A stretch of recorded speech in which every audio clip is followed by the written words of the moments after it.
Scott Haskin here, and I'm here to talk about the song Last Dance of the Sugared Plum Fairy from the Haunted Holidays Deadly Christmas album.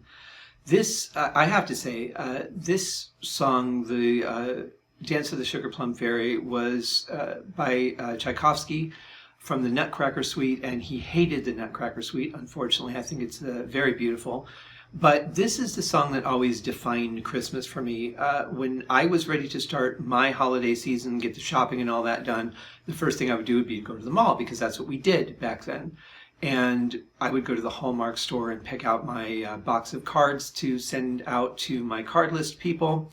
And whenever I was in that store, whether it was happening when I first walked in or at some point while I was there, invariably the song Dance of the Sugar Plum Fairies would come on over the speaker system. And that's the start of Christmas for me, or it always used to be the start of Christmas for me. Later on, the Hallmark store was replaced by candle stores, typically Yankee Candle, and it would be the same thing. But I thought, I have to do something with this song. This has to be on my list. I didn't know what to do with it, so I thought, what if we changed it and made it a different character? And so I changed it to the Sugared Plum Fairy, and Sugared Plums is actually my favorite Yankee Candle scent. So it just kind of made sense.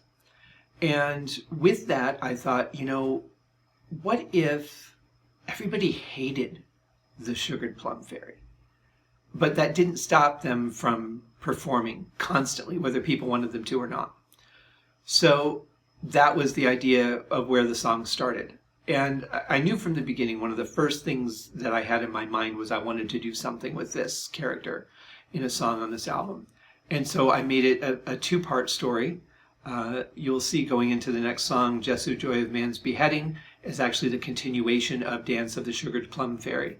So in the beginning, we've got the performance. Nobody's really interested in it. The Sugared Plum Fairy doesn't care. It's performing anyway. And then it does a move and everybody boos. And the Sugared Plum Fairy is just enraged. And you hear this sound right after the boo that is the response of the Sugared Plum Fairy. And it's just, you can tell that it's just like, no, how dare you not like my performance? And then the wizard, the overseer, the one that controls everything, comes back and says, we got to put a stop to this. What are we going to do? What do you guys want in this situation? And they opt to end the whole thing. And they know that the only way that they can end it is to end the Sugared Plum Fairy. And so it goes into this little just gentle repeating riff where, I guess in this case, like he would be the mayor, of the town. And he's saying to the people, what do you want? And they're kind of, talking amongst themselves and casting their votes and whatnot. And I really like this section. I play bass on it, and just has like a really nice, gentle background that carries the story along. Because there's only so much that you can do when it comes to pads and all of that sort of thing. And so, they make their decision, and then we carry that out in the next song.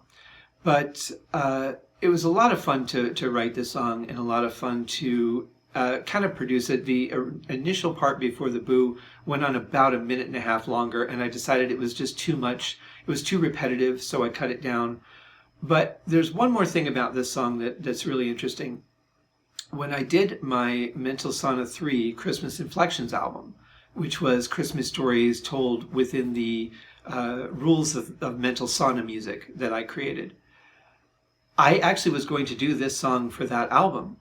But the problem I had was that no matter how I built it up, I could not find a way to get it to not sound creepy. The song, unless you're playing it the way that it was designed to be played, I cannot find a way to play it that I don't find creepy or unsettling, and that just was not going to work for the Mental Sauna album. So that was actually my starting point when I started on the song for this album. I pulled up that file, which I hadn't gotten too far, and said, okay, here's the basic melody that I want to work with, and now let's expand it and twist it into, the Haunted Holidays world. Sadly, it didn't take much effort because it's just a creepy song if played right. So that's it for this one, and we'll move on to the second half of this story in Jesu Joy of Man's Jesu joy of man's beheading.